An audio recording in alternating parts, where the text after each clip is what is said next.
Assalamualaikum warahmatullahi wabarakatuh. Hamdan wa syukralillah. Marilah kita persembahkan kepada Allah yang telah menganugerahkan akal sebagai potensi berfilsafat, sebagai potensi berpikir untuk memahami dan mengamalkan kebenaran. Salawat dan taslim diperuntukkan kepada Rasulullah Muhammad sallallahu alaihi wasallam, Rasul yang diutus ke dunia ini sebagai rahmatan lil alamin. Semoga rahmat keilmuan tercurah di dalam aktivitas perkuliahan pengantar filsafat. Di awal pertemuan ini, kami awali dengan sebuah pertanyaan. Mengapa kita harus berfilsafat?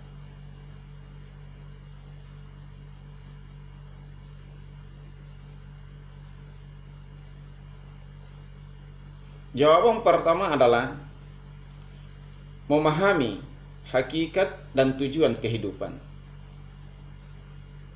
Yang kedua, mencari dan menemukan jawaban kebenaran. Yang ketiga, memahami metode dan proses pemerolehan ilmu pengetahuan. Olehnya itu yang menjadi tujuan perkuliahan mata kuliah pengantar filsafat adalah yang pertama, mahasiswa dapat menjelaskan dengan baik pengertian filsafat, urgensi filsafat,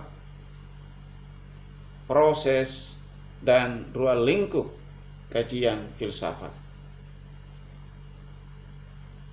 Tujuan yang kedua adalah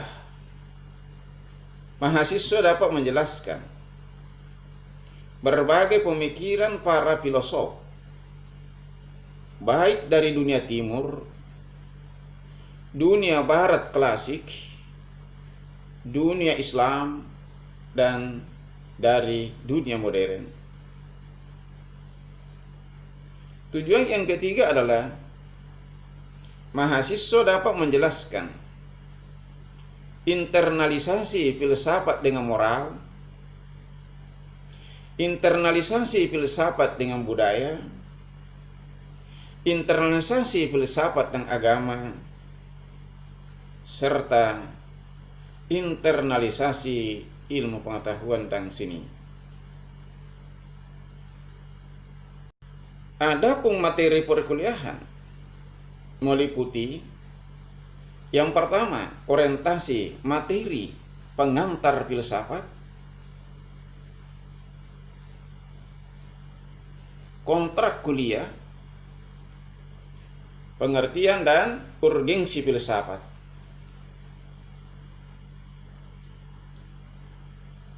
Itu untuk pertemuan pertama. Kemudian untuk berikutnya, pertemuan berikutnya, proses, objek kajian, dan sistematika filsafat. Yang ketiga, ruang lingkup filsafat yang meliputi ontologi, epistemologi, dan kajian aksiologi. Yang keempat,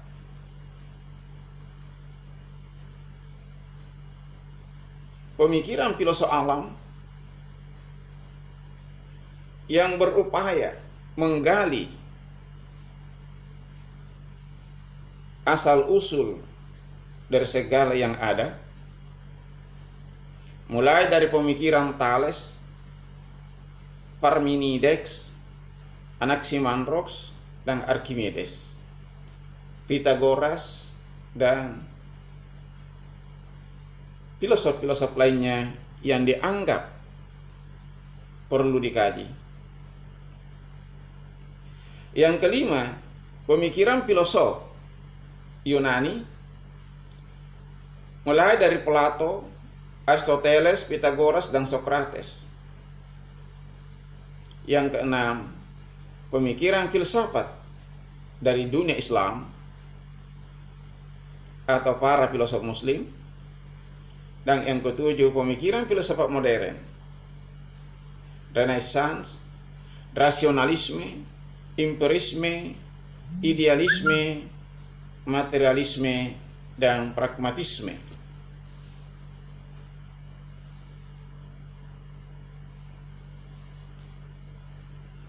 Ya, selanjutnya insyaallah kita laksanakan ujian tengah semester. Kemudian kita lanjutkan pembahasan berikutnya, yakni internalisasi filsafat dengan ilmu pengetahuan, internalisasi filsafat dengan moral, internalisasi filsafat dengan budaya, internalisasi filsafat dengan agama, internalisasi filsafat dengan estetika, dan selanjutnya mungkin kita masuk dalam studi kasus filsafat dalam pemikiran Islam tradisional, studi kasus tentang filsafat dan media sosial, studi kasus tentang filsafat dan demokrasi, dan kita kunci dengan ujian akhir semester. Inilah garis-garis besar yang menjadi tema-tema sentral dalam perkuliahan pengantar filsafat. Selanjutnya,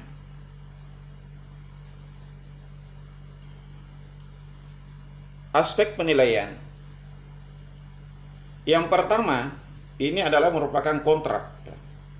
Yang pertama, kehadiran dan partisipasi itu menjadi persyaratan, dan itu sudah menjadi aturan universitas, bahwa kurang dari 75% kehadiran itu hilang haknya untuk diberi nilai.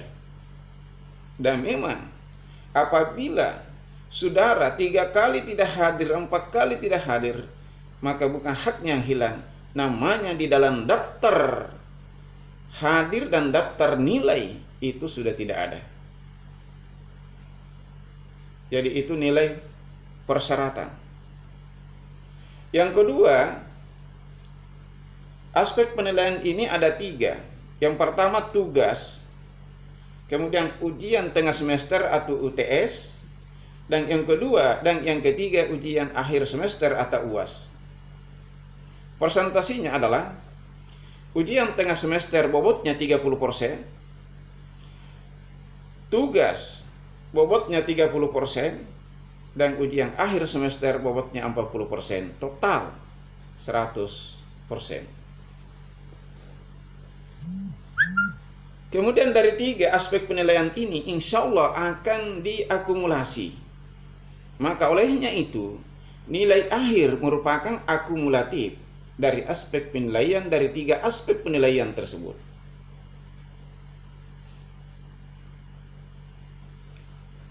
Kemudian ini yang perlu kita jadikan selanjutnya, ini yang perlu kita jadikan kontrak. Ya. Kalau kita sepakati, kita tetapkan bahwa nilai 2 dianggap tidak lulus. Sehingga kalau nilai akumulatifnya itu hanya mendapatkan 2, maka kami ganti jadi 0. Kalau itu disepakati.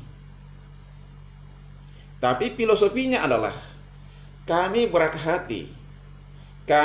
hati untuk memberikan nilai 2 kepada Anda, karena nilai 2 itu adalah nilai yang kurang bernilai. Tapi itu tergantung dari kesepakatan. Itulah materi pada pertemuan pertama ini yang insya Allah akan menjadi kerangka pembahasan pada pertemuan-pertemuan selanjutnya. Lebih dan kurangnya mohon disempurnakan. Hadanallahu wa iyyakum. Wassalamualaikum warahmatullahi wabarakatuh.